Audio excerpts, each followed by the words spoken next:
The land stretched wide along the lake, quiet and beautiful. For many years, it belonged to one man named Amir. His father had bought the land long ago, and Amir had grown up walking through its fields, fishing from the lake, and watching the sun fall behind the trees. The land was not just soil and water to him. It was his memory, his home, and his pride. Amir lived a simple life in a small cabin near the water. He did not need much. The lake gave him peace, and the forest gave him food and wood. Whenever people asked him why he never sold the land, Amir always gave the same answer. This land is not for sale. It is my family's gift, and I will protect it. One spring morning, Amir noticed something unusual. At the far edge of his property, workers were marking the ground with orange paint. Trucks stood by, carrying supplies. At first, Amir thought they had lost their way, so he walked over to ask. But when he reached the site, a woman in a neat suit stepped forward. She looked proud and sharp, as if she owned the place. "I'm Karen," she said. "President of the Lakeside Homeowners Association. You must be the caretaker of this area. Good news for you, we're building here 40 beautiful homes. This will soon be a shining community." Amir frowned. "This is my land. You can't build here." Karen laughed softly, as if he had told a silly joke. "Your land? Impossible. The county approved this project. My team already has permits. You should be grateful. When this area is full of new houses, your old cabin will finally have some value." Her words burned in Amir's chest. He knew very well that no one had the right to build on his land. He had all the papers, signed by the county years ago, proving ownership. But Karen did not listen. She waved her hand, and the workers began digging. From that day, Amir's peace was gone. Trucks came daily, machines roared, and workers cut down trees. In weeks, they tore open the soil where Amir once walked quietly. Wooden frames of new houses rose one after another. The sound of hammers and drills echoed across the lake.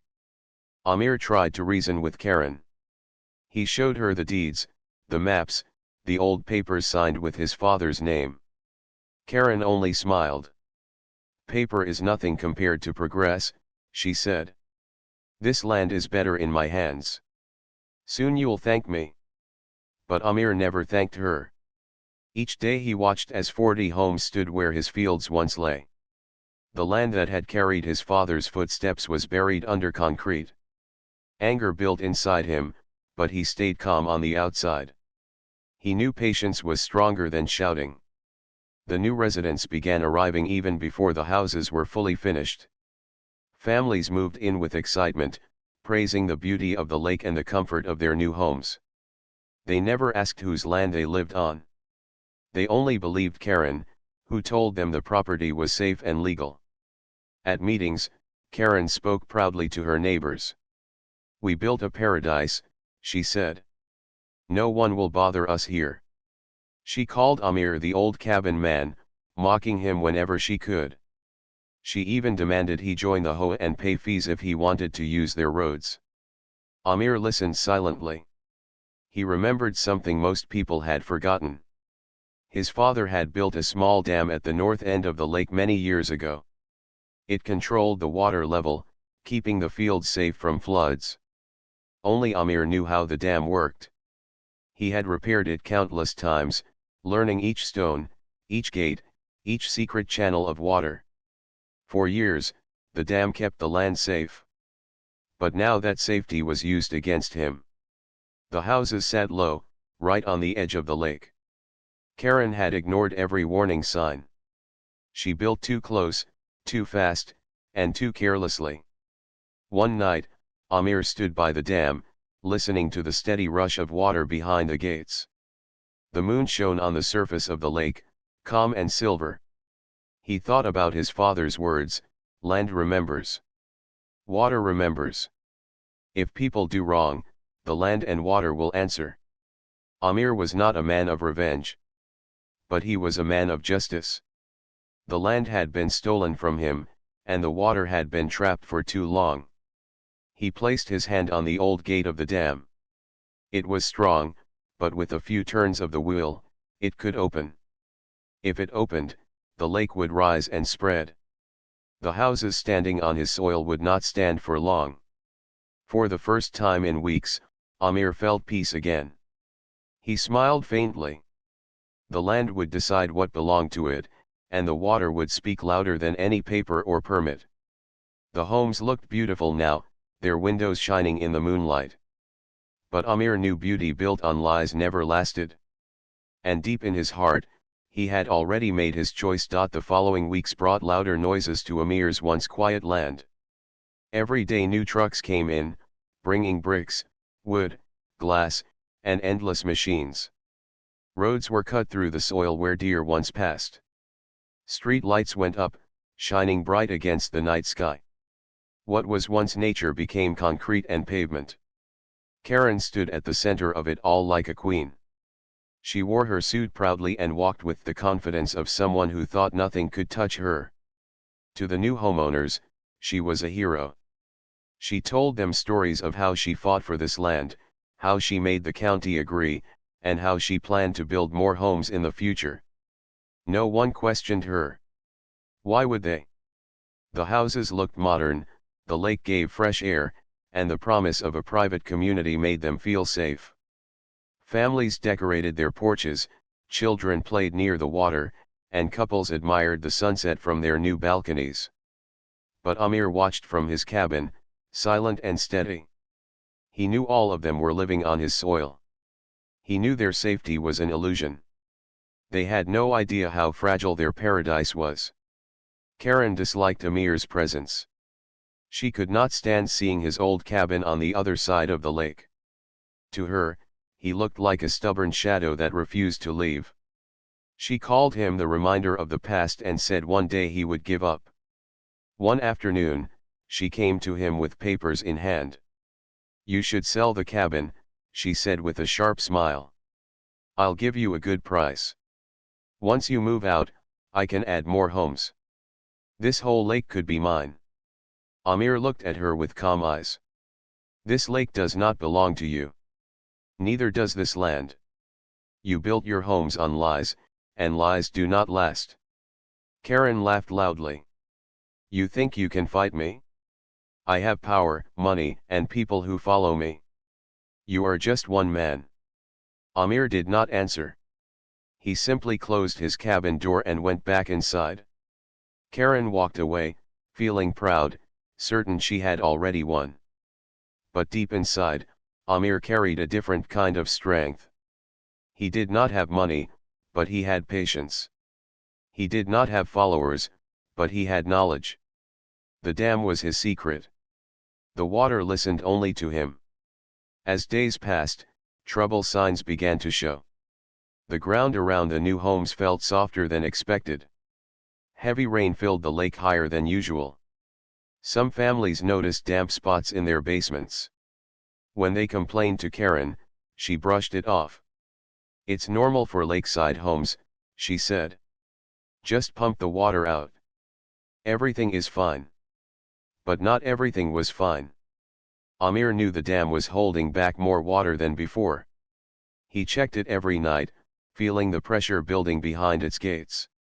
He whispered to the stones as if they were alive, telling them to wait. One evening, a young couple from the new houses came to Amir's cabin. They looked worried. "Sir, we don't understand. The lake seems to be rising. Is it safe?" Amir sighed. He wanted to warn them, but he also knew they had chosen to trust Karen. "The land gives warnings," he said gently. "When people ignore them, the land gives answers." The couple left confused, unsure of his meaning. Karen, meanwhile, threw a grand party to celebrate the completion of the last house. All 40 homes were now filled with families. Lights shone across the lake, music echoed, and laughter filled the night air. Karen raised her glass and spoke loudly to the crowd. "Look around you," she said proudly. This is our paradise. No one can take it away from us. We built it, we own it, and we will keep building more. Let this lake be the jewel of our success. The people cheered. They clapped for her vision and her strength. Not one of them noticed Amir standing quietly in the shadows, watching. As the party continued, a cool wind swept over the lake. The water rippled under the moonlight, restless, as if it had heard Karen's words and disapproved. Amir turned his gaze toward the dam. He felt its power waiting. The choice rested in his hands. The next morning, Karen came again to Amir's cabin, this time with anger in her face. I heard you have been speaking to the new residents. Don't you dare scare them with your old stories. This is my community now. Stay out of it. Amir looked at her without fear. It is not your community. It is stolen. And one day, the water will return to where it belongs. Karen's eyes narrowed. Are you threatening me? No, Amir said simply. I am reminding you. She left furious, slamming her car door before driving back. But her anger did not change anything. The water continued to rise, the ground continued to weaken, and Amir's patience continued to grow. That night, Amir stood again by the dam. The will was cold in his hand. Behind the gates, the water pressed harder than ever. It wanted freedom. It wanted justice. Amir closed his eyes. His father's voice echoed in his memory, the land remembers. The water remembers. Soon, Karen would learn the truth. And when she did, all her pride would sink with the homes she had built on lies. The lake had always been calm in Amir's eyes. It reflected the sky like a mirror and carried the songs of birds on its surface. But now it looked different. The water was restless, pushing harder against the shore. The families living in Karen's new homes began to notice it too. At first, it was small things. Children playing near the water came back with wet shoes. Wooden steps that reached down to the lake grew slippery. Some people even saw tiny streams of water creeping into their gardens. Still, most brushed it off. They believed Karen when she said it was only a natural change. Karen's voice was strong, but her confidence began to crack when more complaints came. Basements filled with water after a night of rain. Lawns stayed soggy for days. A few homeowners suggested calling county inspectors, but Karen stopped them. There's no problem, she insisted. Do not waste time with outsiders. We handle things as a community. But the truth was clear to Amir. He stood by the shore, watching the rising water line. He knew the dam was holding back more than it should. Each day, the lake grew fuller. He whispered to himself, the land is giving them a chance to leave. But they will not listen. One afternoon, Amir met an older man who had just moved into one of the houses. The man's name was Rian. Unlike the others, Rian looked thoughtful. He came to Amir's cabin and knocked on the door. May I speak with you? Rian asked politely. Amir nodded and welcomed him in. Rian sat down, his face serious. I've been watching the lake. I can tell it is rising. I've built houses before, and I know when land is too wet. These homes were built too close, too fast. Tell me, is it safe here? Amir sighed. It was safe once, when the land was free. But now it is weak. The water is patient, but it will not be silent forever. Rian leaned closer. You mean the dam, don't you? Amir's eyes met his. For a long moment, he said nothing. Then he nodded slowly. Yes. The dam was built to protect, not to punish. But everything has limits. If it opens, nothing here will remain the same. Rian frowned. Why don't you warn the people? I tried, Amir said. But they believe Karen, not me. Rian shook his head. They will regret that. I will not. I'll move before it's too late. Amir gave him a kind smile. The land will thank you for listening. Meanwhile, Karen grew more determined to silence Amir. At an HOA meeting, she told the residents, "The man across the lake is jealous. He spreads lies because he cannot stand to see progress. Ignore him. Our homes are strong, and our future is bright." People clapped for her, though some looked uneasy. A few had already spoken quietly among themselves about leaving, but Karen's pride made them stay. Amir watched from a distance. He did not shout or argue. He only waited. He knew the water would speak louder than he ever could. Then came the storm. Dark clouds rolled over the lake one evening, and heavy rain fell without pause. For 2 days and nights, the sky poured water into the lake. Thunder shook the air, and lightning lit up the hills. The new homes were tested in a way they had never been before. Basements filled quickly. Pumps could not keep up. Gardens turned into small ponds. The streets the HOA had paved began to crack under the weight of water. Families grew frightened, but Karen still told them not to worry. "It's just a storm," she said. "Once the sun returns, everything will be fine." But Amir knew differently. He walked to the dam in the middle of the storm, the rain drenching his clothes. The roar of the water behind the gates was louder than ever. The old stones trembled as the flood pressed against them. Amir placed his hands on the wheel and whispered, "Not yet. Wait a little longer." The dam seemed to answer with its groans. It had waited for years. Now it was tired of holding back. When the storm finally ended, the damage was clear. Half the homes had serious water problems. Walls were damp, wood was swelling, and mold began to grow. Families demanded answers from Karen. "You promised this land was safe," one man shouted. Karen stood firm, though anger burned in her eyes. "This was nature's test. But we will rebuild stronger. Nothing will defeat this community." Amir shook his head as he listened from afar. He knew Karen's pride was greater than her sense. She would never admit fault. But the storm had changed something. The lake was higher than ever, and the dam was at its limit. Amir understood that the choice could not be delayed much longer. He could open the gate slowly, letting the land return to balance. Or he could wait, and the water would break free on its own, tearing everything apart.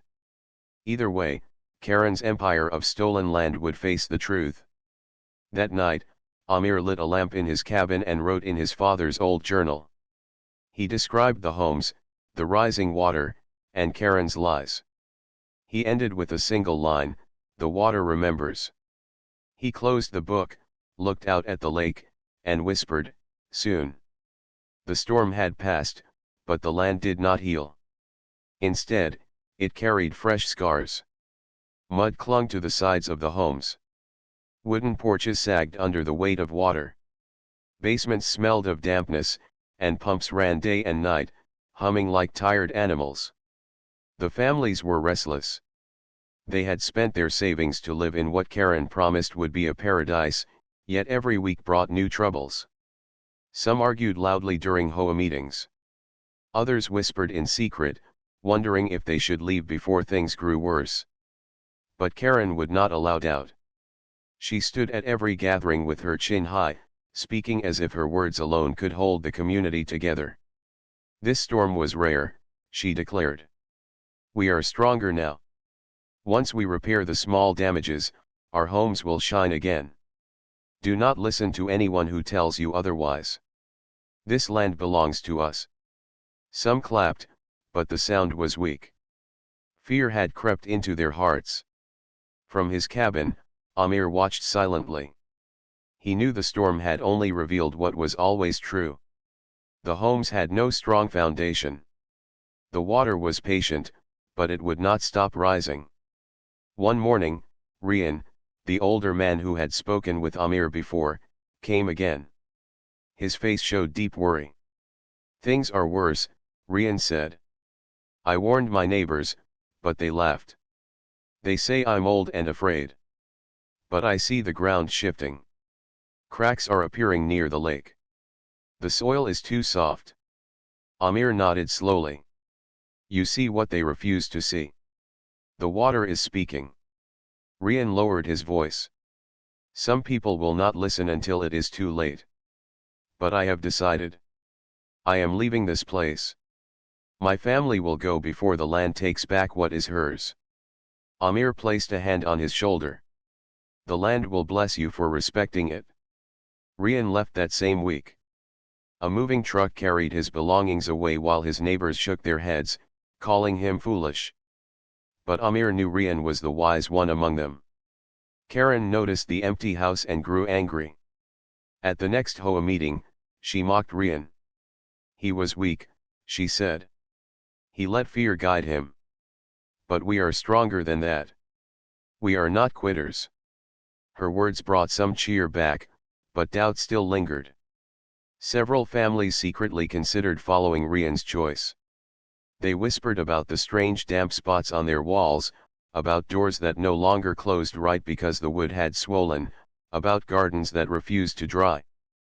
But Karen kept them close with promises. I will bring in builders, she said. We will repair everything. Soon this community will be perfect again. That night, Amir walked the edge of the lake. The moonlight showed him how far the water had risen. It touched the roots of trees that once stood safely above it. It licked the bottom edges of the new home's yards. He stopped at the dam. The gates trembled under the force pressing against them. The old wheel felt heavy in his hand, as if the lake itself was waiting for his signal. Amir whispered into the night. Not yet. But soon.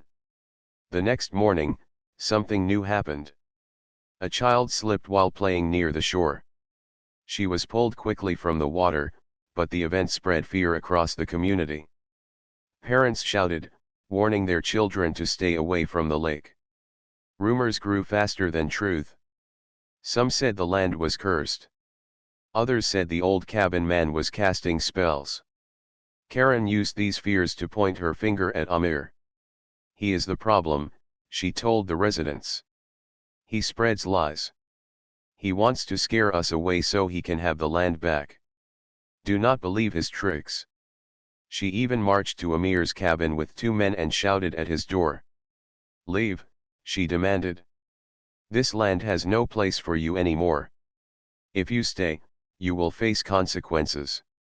Amir opened the door calmly. This land is mine. The papers say so, though you ignore them. The water knows it. The trees know it. And one day, you will know it too. Karen's face turned red with anger. She left, vowing to make his life harder. The following days were restless. Workers returned to repair basements, patch walls, and dry flooded gardens. But the more they fixed, the more problems appeared. It was like trying to hold sand in one's hands. The harder they gripped, the more it slipped away. Amir kept to himself, waiting. He felt the moment was close. The water no longer whispered softly. It roared behind the dam, demanding freedom. Then one evening, as the sun dipped low, a deep crack appeared in the soil near one of the homes closest to the lake. The ground sank slightly, tilting a wooden porch. Neighbors gathered in fear, whispering about what it meant. Amir stood far back, watching. He knew what it meant. The land was warning them again. But Karen arrived quickly, her smile still painted on though her eyes were sharp. Do not be afraid, she said. It's only loose soil. We will fill it. We are strong together. The people wanted to believe her. They nodded slowly, though unease spread among them. Amir turned away and walked back to the dam. The time of waiting was almost over. He placed his hand on the wheel once again. The air was heavy, and the night carried the scent of wet earth. His father's voice echoed once more in his mind, the land remembers. The water remembers. Soon, the homes built on lies would face the truth. The summer sun returned after the storm, but the land did not look healed. Instead, the water level remained high, and the soil stayed wet and heavy. It was as if the storm had never truly ended, as if the lake itself was unwilling to give the homes peace. Children no longer played near the shore. Parents kept them indoors, worried that the ground might give way. The once cheerful families now whispered in low voices, glancing often at the lake with unease. Amir walked quietly through the woods, watching. He could feel the land beneath his boots trembling faintly, a reminder of the dam's growing pressure. The water pressed harder each day, asking for release. He knew the moment was near. Karen, however, refused to admit defeat. She called another meeting in the community hall. The place was full, though the faces of the residents showed little joy. Karen stood tall in front of them. "Yes, we had troubles," she began. "But every new community has troubles. This land is ours. These homes are ours. Do not listen to the old man in the cabin. He wants us gone so he can have this lake for himself. He spreads fear, but fear has no place here." Some people clapped weakly, but others exchanged doubtful looks. A young mother raised her hand. "My basement is still flooded," she said. "The builders you sent cannot fix it. What if the water keeps rising?" Karen's smile tightened. "We will solve it. Trust me." Another man spoke, his voice loud with anger.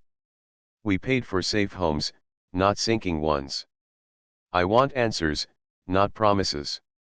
The hall grew tense. Karen raised her voice, trying to drown out the questions.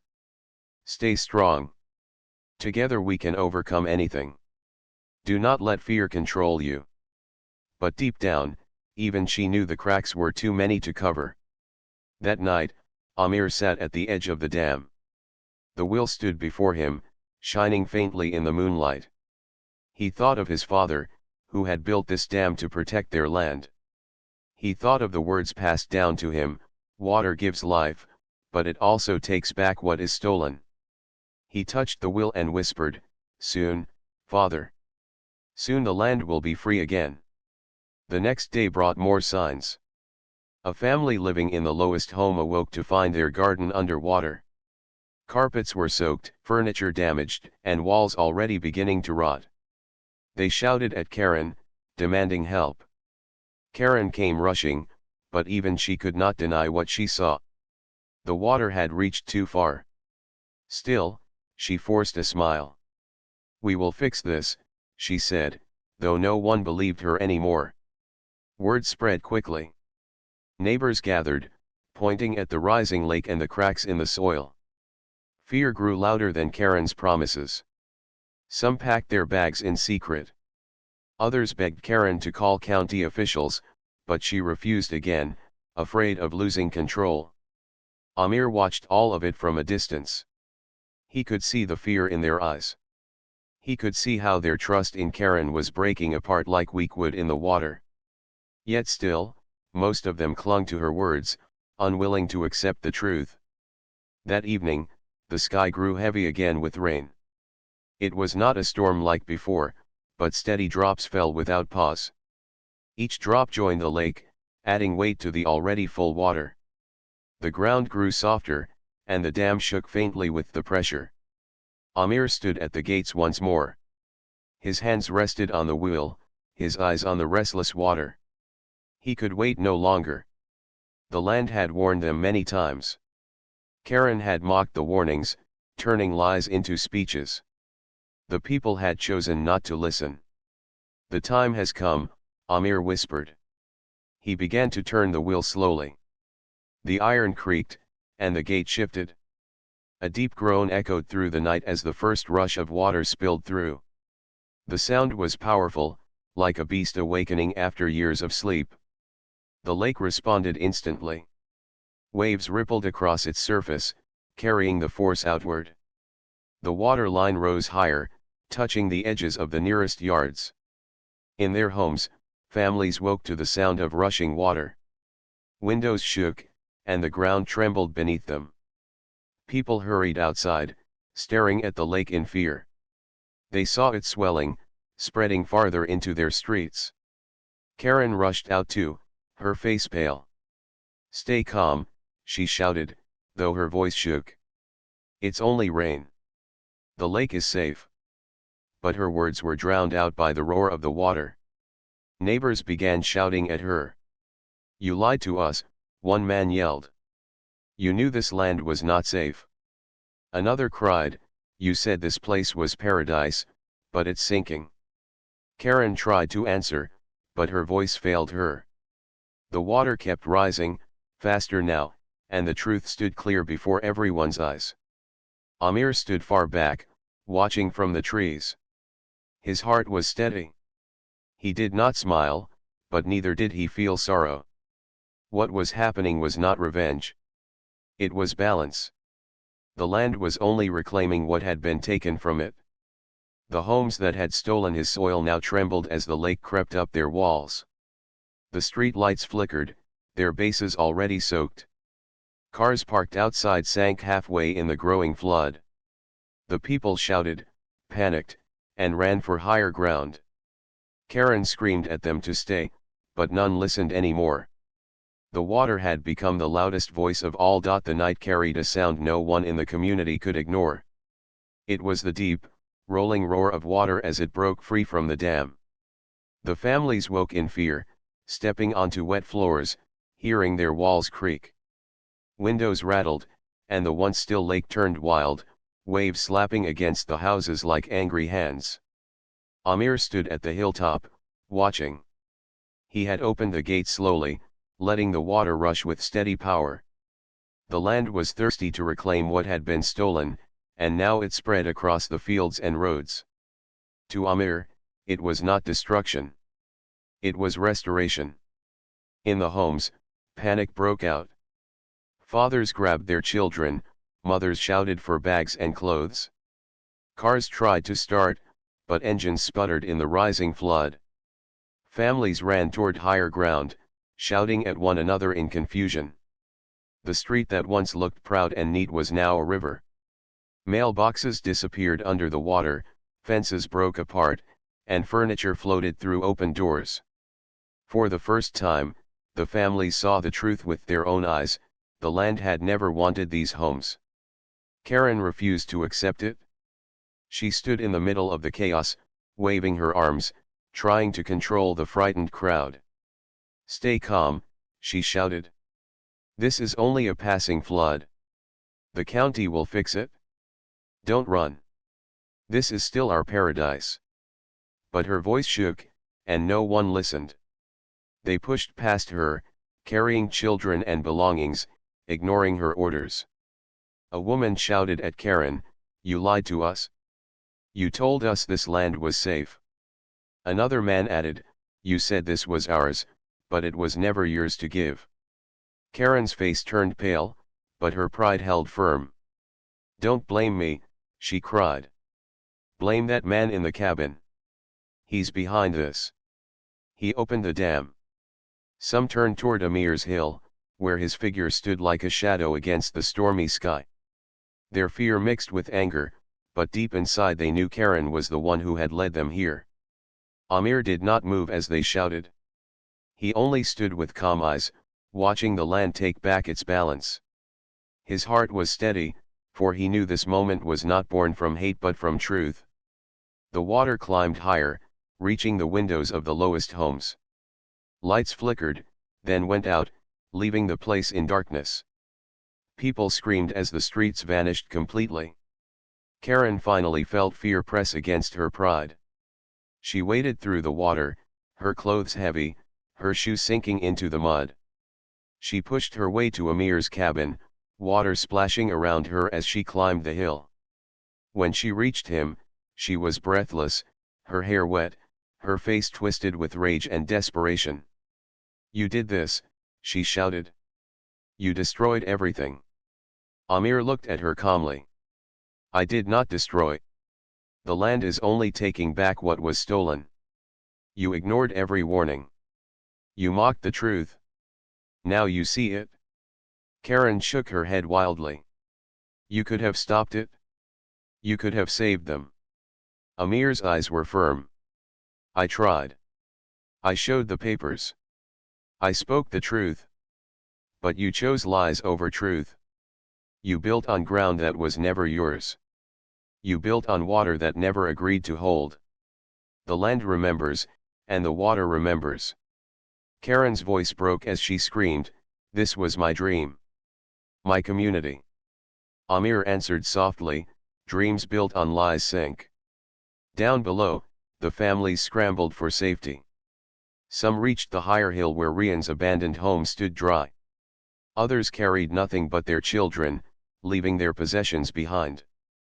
The water swallowed cars, lifted garden fences, and carried chairs down the flooded streets. It was not angry in Amir's eyes, it was simply powerful, unstoppable, doing what it was meant to do. Karen fell to her knees, tears mixing with the rain. Her proud voice was gone. She looked out at the drowning homes, her empire of 40 houses sinking one by one. "They'll blame me," she whispered. "They'll all blame me." Amir looked at her with steady eyes. "Not blame. They will remember. Just as the land remembers." Hours passed, and the flood did not stop.